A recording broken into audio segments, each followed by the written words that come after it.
So I'm Laurie Kirk. I'm going to be talking to you about unmasking the Godfather today. So we're going to be together reverse engineering the latest Android banking Trojan.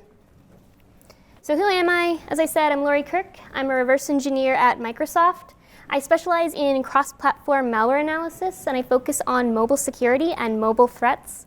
I also run a YouTube channel called laurieWIRED, where I focus on reverse engineering a ton of different mobile threats and techniques. So I'm also on Twitter and GitHub if you're interested in connecting with me or saying hi. So today I'll be representing myself as a security researcher. So if you're interested in following along, I've posted the analysis materials on GitHub. So feel free to scan that QR code. I will share it at the end of this talk one more time as well. And that is the SHA-256 of the sample that we will be analyzing together today. So let's get right into it. This application that is promising to protect you looks like it's going to scan your device and see if there's any potential malware on there. It's actually going to steal all of your banking credentials, and it's going to start draining all of the funds from your banking accounts. So this is actually a type of Android banking Trojan. If you let the app begin to run, it's actually going to start doing something like this. So here it looks like Google Protect is trying to make phone calls on your behalf. I don't know about you, but that seems a little bit suspicious to me. I wouldn't really expect a type of antivirus scanner looking at malware on my device to need to go ahead and jump up there and make phone calls on my behalf. But, you know, we're not sure at this point, is this malware or not? It could still be doing something legitimate. So this brings me into my point about the eternal struggle against Android banking Trojans. So these are not a new threat. They've been plaguing users since around 2011. They have billions of downloads in the Google Play Store and a bunch of different other legitimate sources that people download Android applications from. The Google Play Store is Google's official store, and it is notorious for hosting different malware samples. But you might be familiar with a few of these different Android banking Trojans. Some popular families would be the Godfather malware, which we're going to be analyzing today. We're also going to be talking about Anubis, Cerberus, and Sharkbot. So these are other different prevalent Android banking Trojans that plague users in the wild.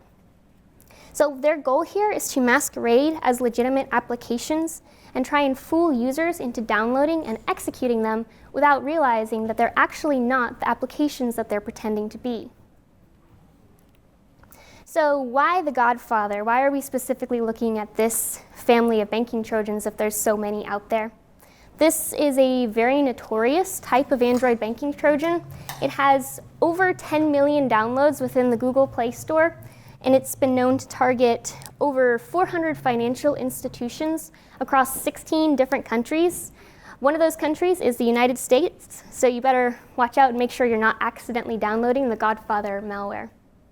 So this was first seen in 2021, but this is actually still used today. So if you try to follow along and you're executing this malware, be very careful because it will start beaconing out to its C2 server and it will own you. So don't let it actually get installed on your personal device. Use an emulator or some kind of sandbox device to perform your analysis. So one interesting thing is that this Godfather malware, the codebase is actually derived from the notorious Anubis banking Trojan, which was plaguing people just a few years back. So why make your own new banking Trojan when you can just copy and paste code from a previously successful one? But the reason that Anubis is no longer successful is because the source code was actually leaked online, so you could go look at the original malware code if you wanted to today.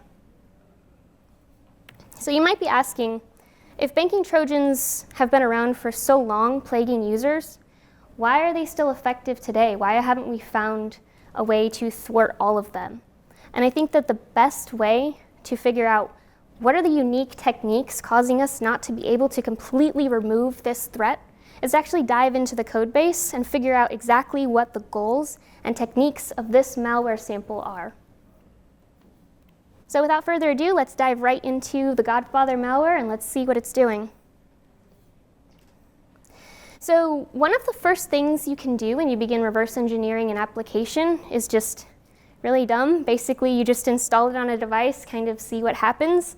So that's what we're doing here. We have installed the application, and opening it up, it doesn't really look like there's too much happening. Looks like it's got the legitimate Google Protect icon. Nothing super suspicious right there, so let's go ahead and click on it and see what happens when we start interfacing with it. So when we open it up, it looks pretty legitimate to me. It's masquerading as the Google Protect app, which is claiming to scan all of the applications on your device to try and see if any of them are malicious, which is kind of ironic here. But one thing you might notice is that little tiny indicator of some beginning suspicious behavior is that it says it's recently scanned all of those applications at the bottom right there when we just installed this and just opened it up, so it shouldn't have really done anything at this point. So that's kind of one little indicator to think that maybe this is a little bit of spoofed data, but it's not enough to count this as malicious in any way yet. So if we continue on and we try to click on the scan button and follow the different prompts on the screen, we're actually going to get a crash from this application. So at this point in my analysis, I'm like, okay, either this application is broken or there's something fishy going on. So I kind of want to dig deeper and find out. And after playing with this app for a while, there's no good way to get it to do its actual behavior. It just completely crashes and removes itself. So I know code is not everybody's favorite thing to look at, but we have to dive into the code here to actually figure out what's going on and what is happening to cause this crash for us. So before we get into the actual code itself, which we're going to walk through, let's look at the overall high-level structure of an Android application. The APK file stands for Android Package, and it's actually just a special kind of zip file that contains all of the different Android components inside of that Android application. So if you look, there are some really high-level components that you're going to want to remember and take a look at in your reverse engineering analysis. First and foremost would be the Android manifest, which contains all of the permissions in your application, what the application is allowed to do to your device, as well as all of the high-level components that contain the actual executable code running on the device. Additionally, we have the classes.dex file. .dex is Dalvik executable, so that's the actual Java bytecode that comprises your application and contains all of the packages that are part of it. Additionally, we have the assets and lib folders. Basically, those are any additional files that the developer wanted to include and thought were necessary resources for this application to run. The lib file is specifically native binaries running in C or C++ code instead of Java. So in case you weren't aware, you can actually include C code in your Android applications, although the primary languages are Java and Kotlin. Going into the high-level components, we talked about the Android manifest and how it contains all of the permissions. Additionally, we have different components that make up the classes of code that are going to run on the device. First and foremost would be activities, which are all the user interface components. So if you're opening an app on your Android phone, you're interfacing with activities because you're able to see those, click buttons, and everything. Additionally, we have services and receivers. Services are code that executes in the background. So let's say you had some code that needed to communicate back with a database. You wouldn't really want that to take up the foreground because that would just lock the application. So you'd put that in a service so it can do all of that background work. You also have receivers, which wait for a certain event to occur before executing their code. Let's say you were waiting for the device to receive a call, and then you wanted to execute some code. You would use a receiver, which might be an indicator that something potentially malicious could do this on your device and execute code every time you got a call. So just putting that tidbit out there. So now that we know the high-level components, let's dive right into the code and see what this particular application is doing, since we're getting that crash and we want to start getting past that and seeing what we can do. So I'm going to open up JDEX, which is a popular decompiler for Android.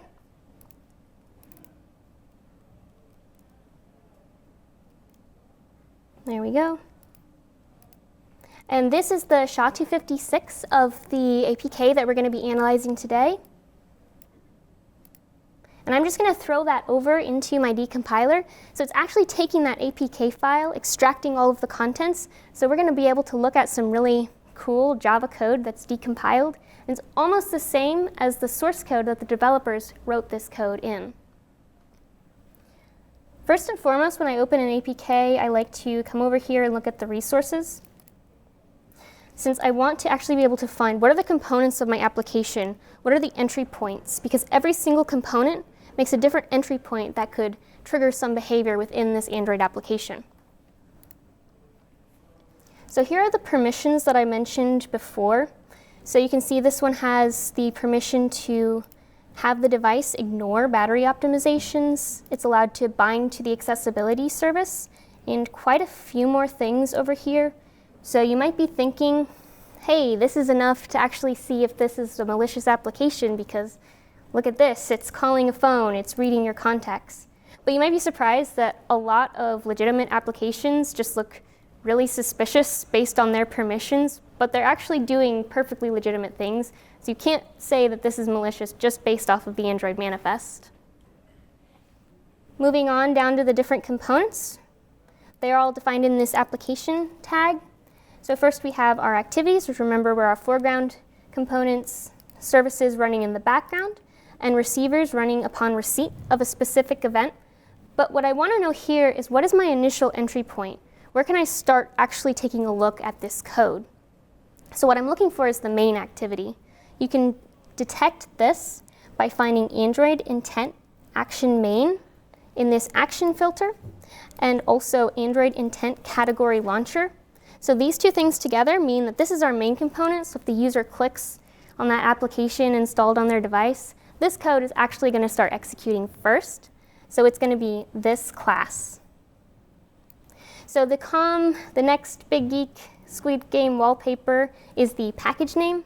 No, I didn't write that myself. This is, we'll get into that a little bit later, but actually a form of obfuscation. And if you look to the right of that, here's our actual class name, Telomitikleputin something. So we want to double click that since that's going to be our main entry point. So let's just dig in and start seeing what this is doing. So now you can see this is some actual Java code that comprises the application and the main activity within the application. So I'm just going to start scrolling down and kind of get an idea of what this does and looks like. So looking down, I have these really weird variable names, F0BA. Kind of means absolutely nothing to me. I don't know about you guys, but not really fun to take a look at. I was expecting very pretty Java code. So I keep on going, and I take a look at all of these different methods here. It looks like they're doing some sort of math calculations, but if you notice this is actually a local variable, not an instance variable, and the method is returning void. So absolutely nothing is happening here, and yet there's a ton of these methods right here. So you might be thinking, what on earth is happening with this application? Is this why it's crashing? So let's move on and continue and see if we can figure out what's happening. So I'm going to go past all of these weird methods and see if we can get some actual code. So let's give me more room here.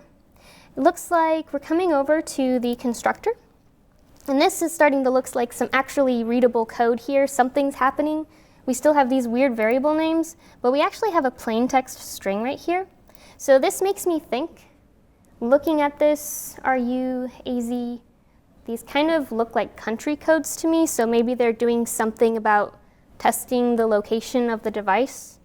So kind of going to store that away for future reference and think about it a little bit later, but at least we found something interesting now. And actually, this onCreate method is exactly what I was looking for. So this is an overridden method. So this is going to execute first when you begin running this application. So it's first executing after the constructor. OK, so now we've got kind of an idea of what it looks like when we open up this application. So let's go back to our slides and talk a little bit about what we're seeing. So we found the entry point. We found the code that runs first. But why is this code so difficult to read? Why is there so much junk going on? Why are there methods that aren't doing anything?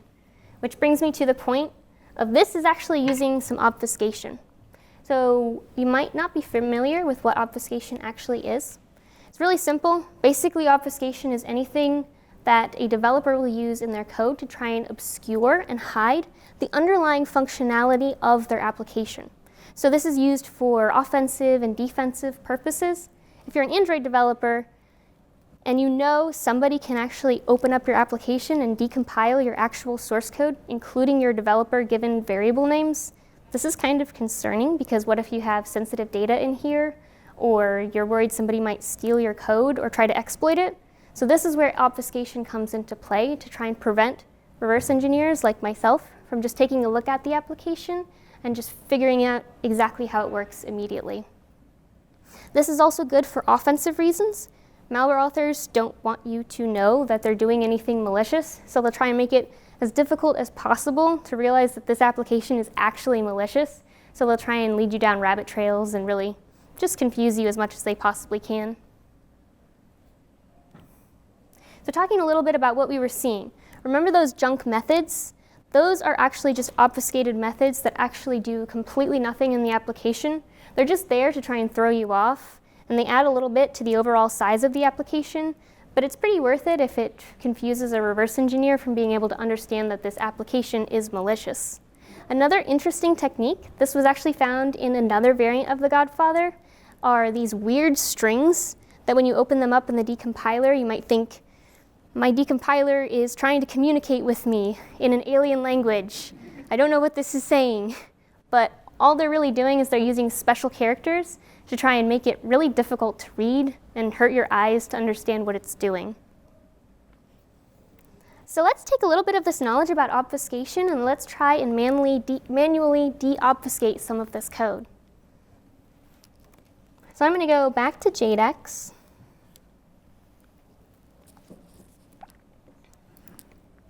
And let's continue on down this onCreate method.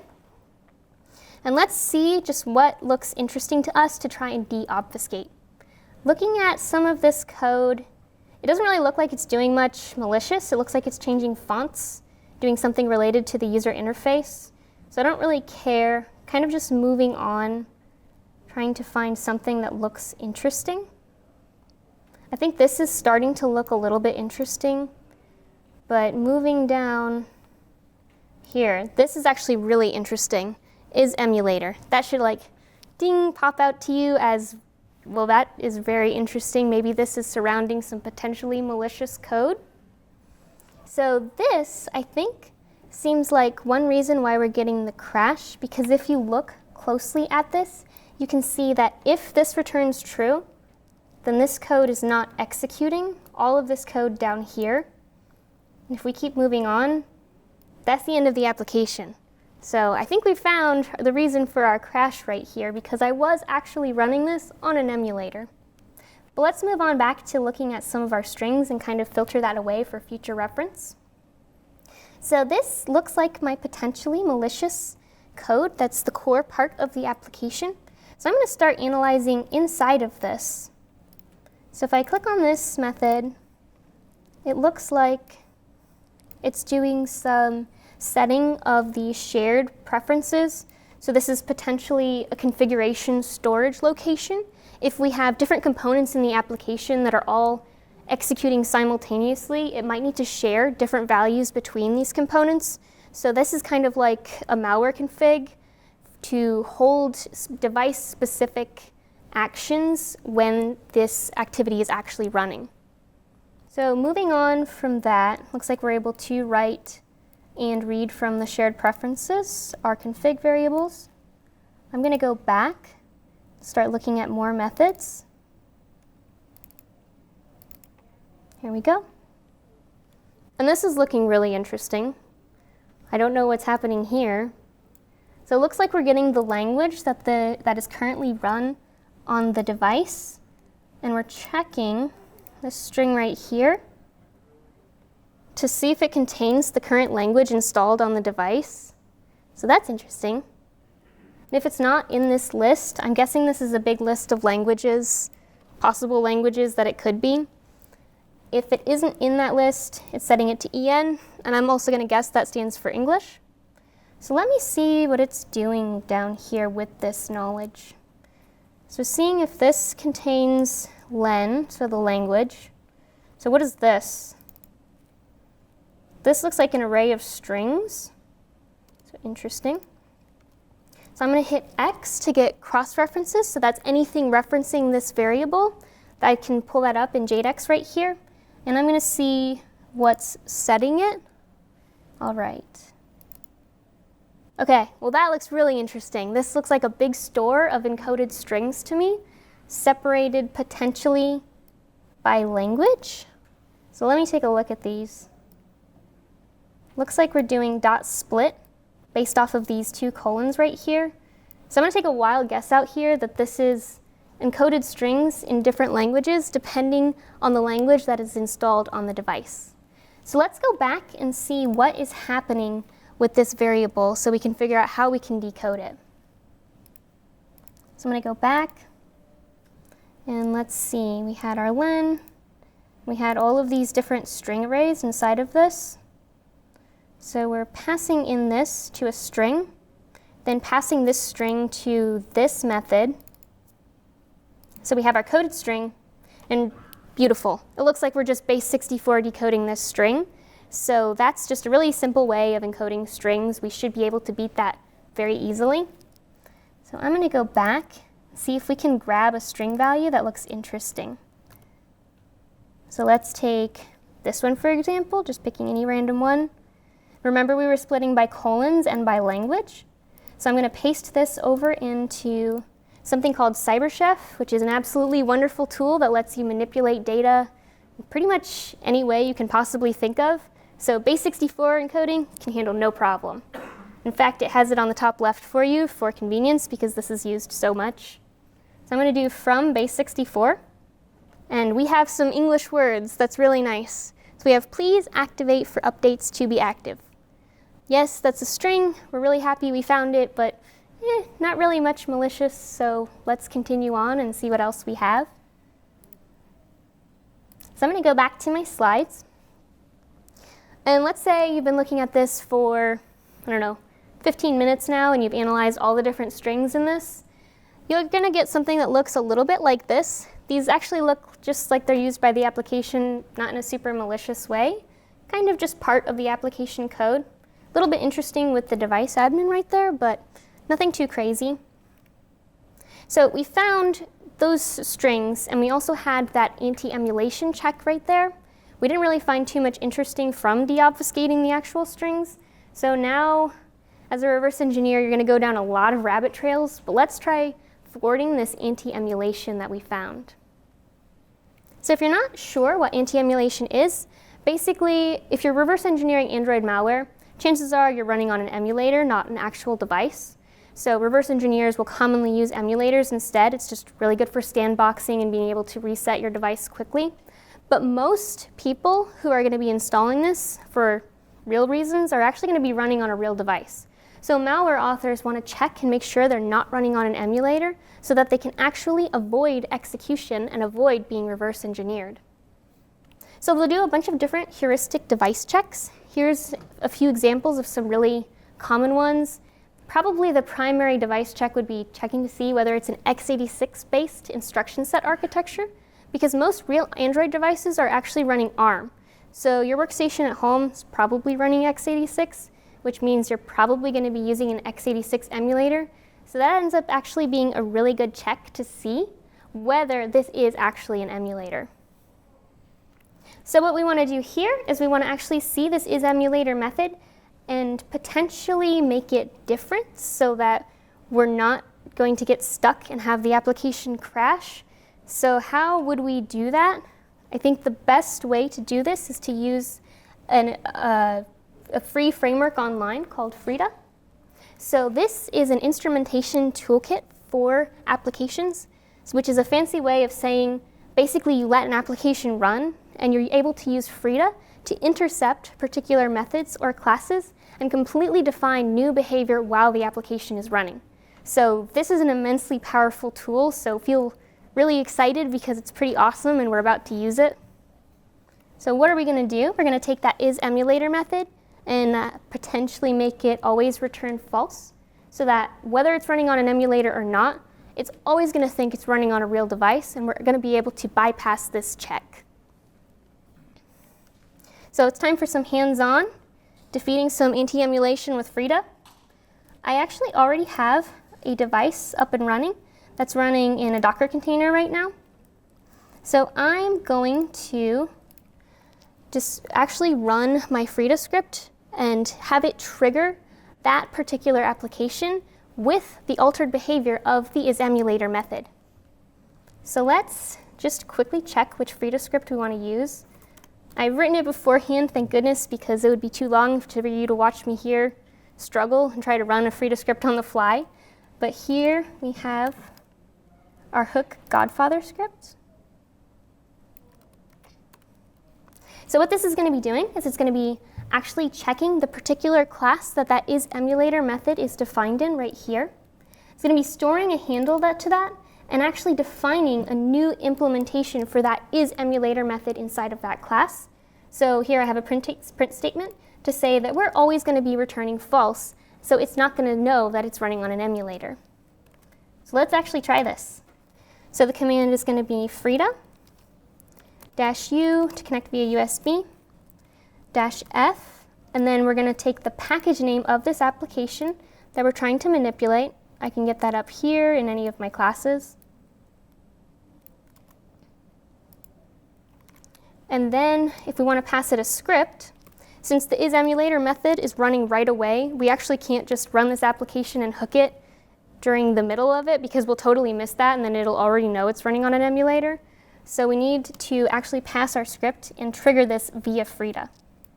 So I'll paste that in here, and then let's see what happens. All right, so it's spawning the package. Here we go. Google Protect. It's now going to scan all of your apps on here for malware and make sure that you're protected, right? Hopefully. So it's doing something weird now. If I check my Frida output right here, yes, indeed, it called the isEmulator method actually multiple times, but we're returning false every time. So let's see if that actually worked.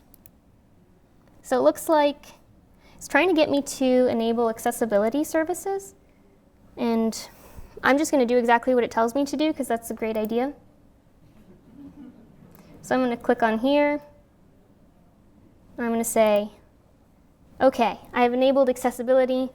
Now it's going to be able to observe my actions, retrieve the window content, and perform gestures on my behalf. Definitely great idea.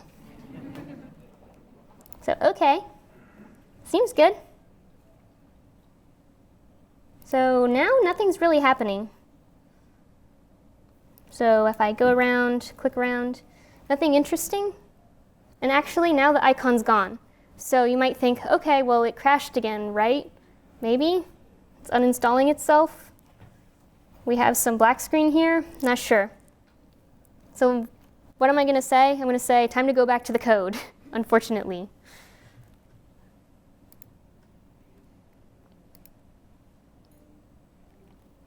So we just defeated the anti-emulation, at least the first check of it. Now the application's not crashing. So we're part of the way there. One neat thing to note is, kind of sadly actually, or you could have just run an ARM emulator and it would have bypassed all of that. You wouldn't have to write a Frida script or use any of that. So maybe in the future, malware authors will figure that out. But for now, just be happy. But what I want to know is why was it doing this weird accessibility request where it kept spamming me? It's very strange. It seemed like it really wanted me to enable those accessibility settings. So if you're not sure what these accessibility features are, they're actually a legitimate component of the Android framework. So they give additional support to people who might need extra vision, audio, or mobility needs. So they'll allow an application to perform actions on your behalf. And once you've given that initial OK of enabling them, it's actually able to do this without ever prompting you again. So it can do pretty much whatever it wants with the components that are on the screen. If you double check, actually this is common among all Godfather variants. They're all trying to really spam that accessibility request. So they really want you to give them accessibility access. So this is shared among all Godfather variants. This is repeated as a pop-up in the center of the screen. This is also triggering an alarm We can't hear that because I was running on an emulator here, but if you actually test this on a real device, it's really irritating because the alarm just goes over and over again. And if you go away from the accessibility page, it will just bring you back. So it seems like they want us to enable accessibility settings. Somehow I get that feeling. But the question to me is why? So unfortunately, we have to go back to the code one more time to actually figure out what's going on with this and try and see why do they want accessibility settings so badly enabled. So now, hands-on again, let's figure out where we want to analyze this application to figure out what is the accessibility abuse that is potentially occurring, because it seems kind of suspicious to me.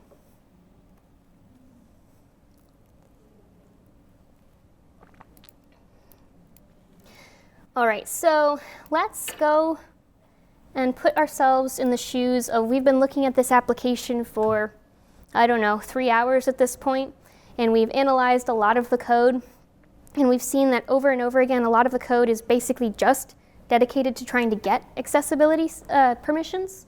So now we want to try and be strategic and find the code that is potentially using these accessibility settings. So you can pretty much, as a reverse engineer, do whatever you want to try and figure out what code looks interesting. But I'm just going to go based off of the name because I can.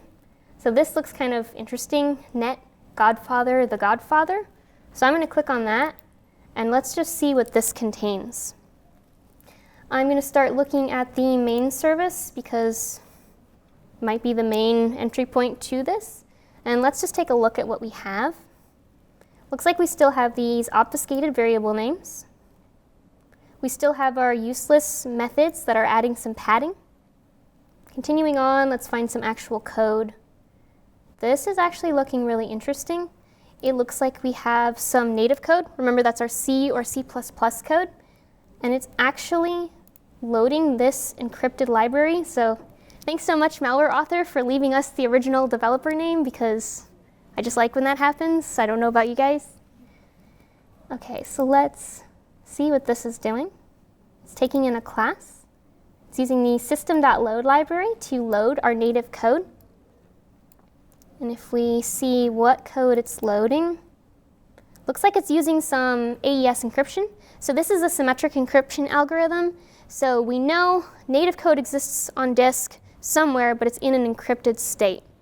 So if we go back here, it looks like it's creating a temp file of the decrypted code after it does the AES decryption. And then it's returning that so that can be loaded into the actual runtime, so it can read in dynamic code from a native binary. So you might not be sure where exactly the native binary is. Usually it's going to be in the assets or maybe the lib folder, but it can pretty much live anywhere you want. So show of hands, who wants to try the assets folder? A couple people. Show of hands, who wants to try the lib folder? A couple more. Who's asleep? OK, I think the lib folder won by far. So let's try the lib folder. Let's try, these are all the instruction set architectures that this application actually supports. We have ARM and x86 architectures. So lib, droids on roids. That doesn't really look right to me. So sorry guys, you chose wrong. But let's try the assets folder now. And that looks right. So we still have our instruction set architectures, but these names actually match. So we could try to dump these binaries on disk, but remember, they're still AES encrypted, so that wouldn't work. So what we need to do is we need to actually run this and be able to have it decrypt itself to be able to get this code, or potentially write a custom decryptor for this. So let's go back to our slides, because that's exactly what we're going to do. I'll go by that since we already know what native code is, C and C++ code. In native binaries, these are our shared object binaries. We know this is using AES encryption, creating a temp file, and loading that binary. So I think the best way to do this is actually write the custom decryptor. You can do this in Visual Studio Code potentially, write a Java application, or you could do this in Android Studio. Basically, you just steal that decryption code that it's running, and you're able to implement that yourself, but you can create kind of a defanged version of this binary because you're only taking the decryption code. You're not taking any of the potentially malicious behavior. So instead of watching me write out this entire thing in Android Studio, which would take way too long, here I've already done it. So you can see we took the AES decryption code, we just fed it the native binary that was actually encrypted on disk, and then all we need to do is execute it, and then we can use the Android debug bridge, which is basically just how we communicate with Android devices, to pull those decrypted files at runtime after we've run our defanged version of the application. So if you do all of that, this is kind of small, but don't worry, you don't really have to be able to read it. You get this. You can throw that native code in Ghidra, and it looks like it's doing something related to making a reverse VNC connection, which granted is really interesting and potentially malicious, not what I was looking for. So if you're like me, you followed the rabbit trail, you reverse engineered all of the native code, and it turned into absolutely nothing because the developer left in their original developer variable names, and they did exactly what they said they were doing. So thank you for that, but I still reversed it anyway and wasted some of my time. So I think what we need to do here is we need to actually just go back to the code to try and figure out where the accessibility abuse is actually occurring. So let's go back to our JDEX. And we can come over here and just start looking at random classes. Happen to pick the perfect one because look at this. It's extending the accessibility service. I get the feeling that this is actually the core functionality of where the potential accessibility abuse is coming from. So I really want to analyze this code. So let's go, ignore all of our obfuscation. We are beyond that now. We know exactly what they're doing. Keep on going. See if we can find something interesting. So this looks just still more obfuscation. So here we have an overridden method. Since this extends the accessibility service class, this is going to get executed when an accessibility event actually occurs. So it looks like this is the code containing our accessibility abuse. So now this is going to be the focus of my analysis. So if I look at this, I want to find we're actually getting the node info of the accessibility component. So this is allowing you to get the foreground application and actually parse all of the contents of that. So this is getting really interesting now. We can kind of see a little bit what's happening here.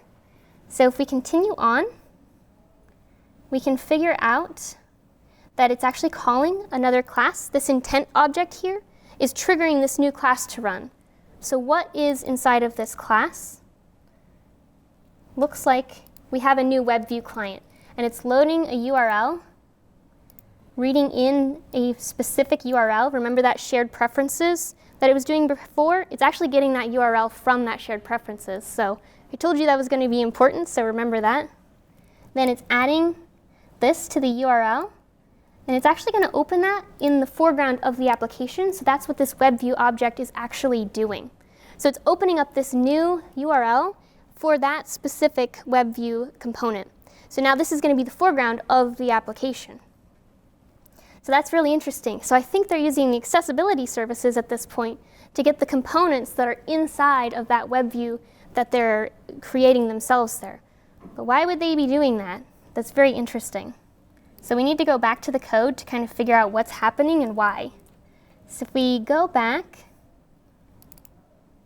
we actually find that this looks like it failed to decompile, but it's calling this class, so it must be doing something in this class.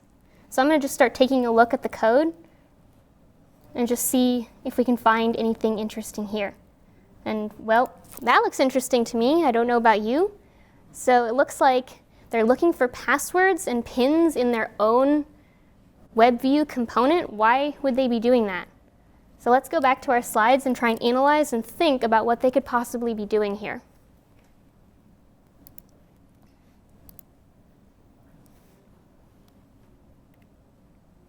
So we talked about how a method was failed to be decompiled. Won't spend too much time on this since we're running low on time. You could read the Smalley code, which was actually part of, it's very similar to assembly code, but for Java Dalvik bytecode. And you can get past this by actually using a separate decompiler, and I'll be sharing this in the notes after this presentation if you're curious. But let's move back on to the accessibility settings. We finally figured out where this abuse was coming from and what they were doing with these actual permissions that they were so pushy about requesting and getting us to approve. So if we keep on continuing down the code, we can actually get an idea of exactly what they're doing. They're checking the foreground application. If you see in the top part of the code, that's what they were actually doing, but that's after, I don't know, maybe an hour of staring at that class for way too long, so unfortunately we couldn't do that today. But then they're creating that new web view object from the specified URL from their command and control server. So they're loading an HTML page from that malicious URL, and they're actually going to overlay that when the foreground application matches some of their pre-coded applications that they're actually targeting. So once they do that, this is where the accessibility abuse comes to play. So they're actually able to use regular expressions to search for pins and passwords potentially input by the user into their fake overlay. So that makes me think this overlay must look like some kind of legitimate application that they're trying to steal credentials from. And in this case, since these are banking trojans, most of the time these HTML overlays are actually fake banking applications. So if you didn't get a good look before, on the top there's actually a regular expression that's going to be parsing out the pin from their fake overlay class.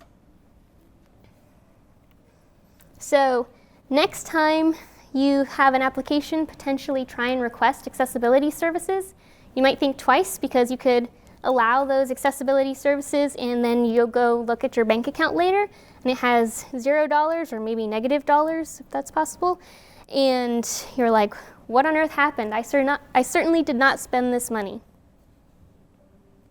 So if we continue on down the code, we can actually figure out the other functionality of this application. If we followed that class, we actually find a post to that same malicious URL that it defined before, that it was reading those fake HTML overlays from. And then it's actually sending that data back over to the C2 server so they can steal those particular pins and passwords from the victim. We kind of went fast there, but actually there was also some additional functionality. Once it realizes that an application of interest is actually in the foreground, it starts off this screen recording service. So it's using the built-in Android Media Recorder class, and then it's saving all of that to an MP4 file so that it can upload that, plus the pins and passwords that it potentially discovered from its own overlays, up to its C2 server. Following along, we can actually get more capabilities from the Godfather malware family. We didn't have time to go through every single one of these, but there's actually a really big list, once it connects to that malicious URL, of all the commands that it's able to perform. So first of all, it's able to call a phone. You might remember from the beginning of this talk that it was requesting Google Protect would like to call a phone. And you might be wondering, why would Google Protect want to call a phone? But here's the actual code, and it's calling a phone for USSD services. So we also are able to start any application on the device. It's able to open a specified URL in the default web browser on the device. It's also able to start a socket connection. And if you remember, inside of that native code that we went down the rabbit trail and tried to analyze, it was actually able to start a VNC session, and that takes in remote commands from that malicious URL. So it's able to actually show the attacker the person's screen and have them be able to input their own commands.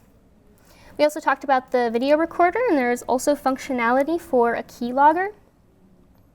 So overall, this has a lot of malicious capabilities, even though the primary method of interest here was the accessibility abuse and the fake HTML overlay pages so that it could steal your pins and passwords.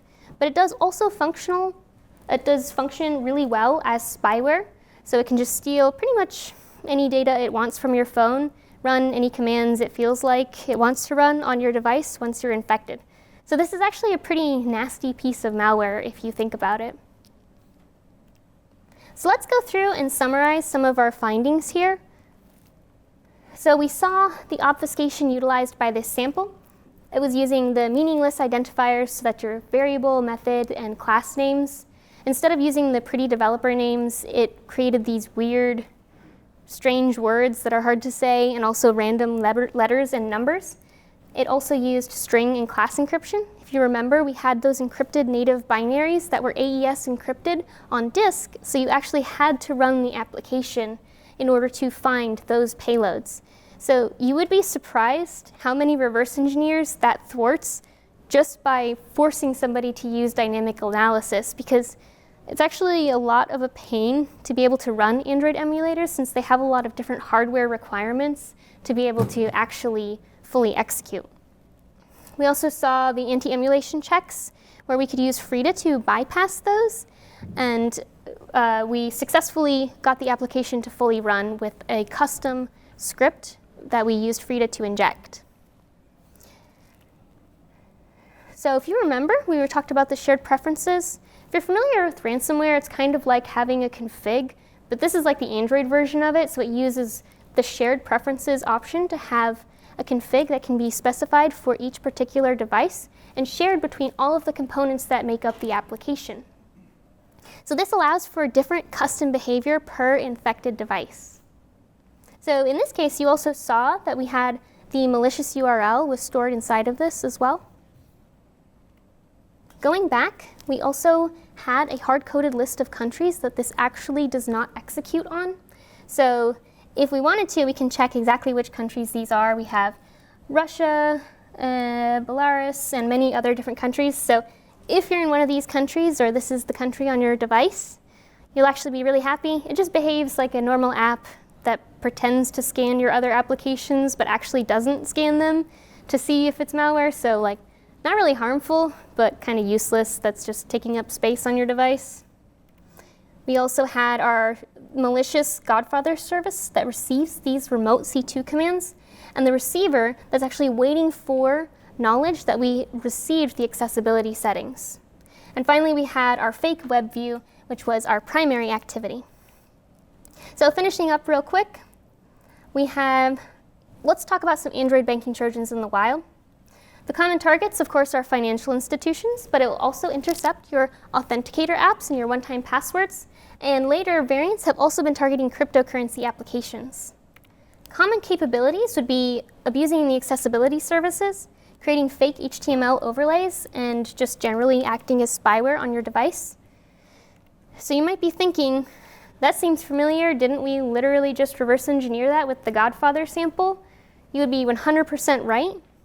So now you can take away from this, reversing one malicious banking Trojan actually allows you to reverse pretty much 100 different malware samples out there from all of the different banking Trojans that exist.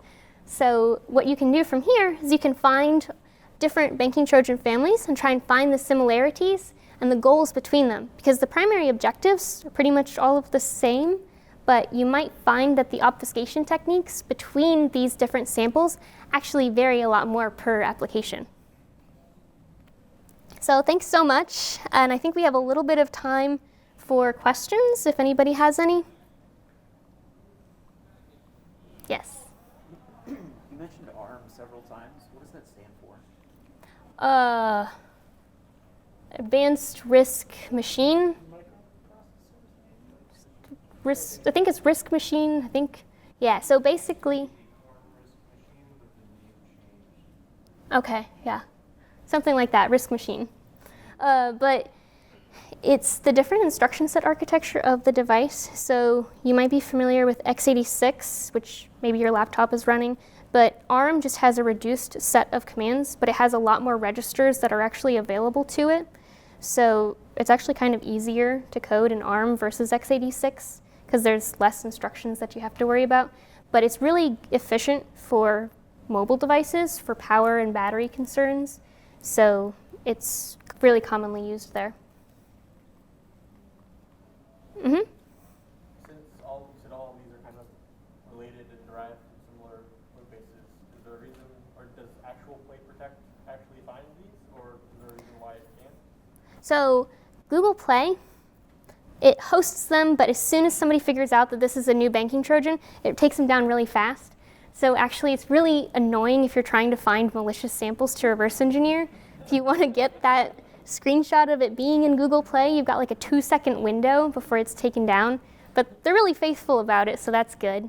But yeah, I mean, the main thing, the reason that you can't just block all of them with one detection is even though they have kind of the same goals, their obfuscation techniques are really different, as well as they'll just do things in slightly different ways. So they keep coming up with these new security features, and then the banking Trojans keep finding ways to bypass them. So that's why it remains probably one of the biggest threat to Android devices. Yes? You mentioned there was 10 million downloads. How did you get that number? So that was sourced by quite a few different sources online. As I said, I couldn't get it in the Google Play Store fast enough, but out of all the different Godfather variants out there, it's had a total of about over 10 million downloads. Google just shows on the Play Store how many people are downloading it. They do, so somebody probably got there faster than me, but I referenced them here, so they're just fast. Yes? With these malicious actors, have you identified any that have tried to establish persistence within a Gmail account or some kind of account like that? I haven't seen any doing that. Mostly they just kind of act like spyware. Like if you pull up Google Authenticator on there, for example, you can actually see when it's running, if you get this to fully execute, it starts doing the recording of the screen and actually using the accessibility settings to parse that page. But I haven't really seen it try and persist in Gmail. But maybe there's a variant out there that does that. Or maybe there will be now that you mentioned it. So, yes? What emulation tools are most useful in your analysis? So I really like to run things in the cloud because it's really a lot safer because I'm not going to accidentally infect myself. So I use Azure, and then I use Docker containers inside of Azure. If you go to my YouTube channel, I actually have a couple videos on how to do that, so just FYI. But I like to use ARM because, as I said, it bypasses a lot of the anti-emulation checks. Specifically, if you're looking for an ARM Docker container, RE-Droid is really good. So just RE and then the word droid. So that's my recommendation. Okay, we got 1 minute. Yes? What was your YouTube username again? laurieWIRED. So let me. If you scan that, it brings up the GitHub for this particular talk. So if you're interested. Any other questions? Yes. I'm curious if it's common in your experience to see Android trojans or viruses that persist through like an application deletion, if they hide memory, reinstall themselves, for example.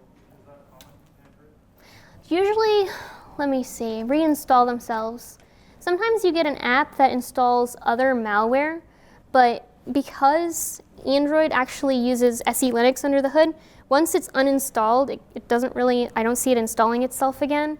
But what it does is it often hides its own application icon, so you might think that it's uninstalled. That's the main thing that I see commonly. And any other questions? Yes? How often do you see the country code blacklist?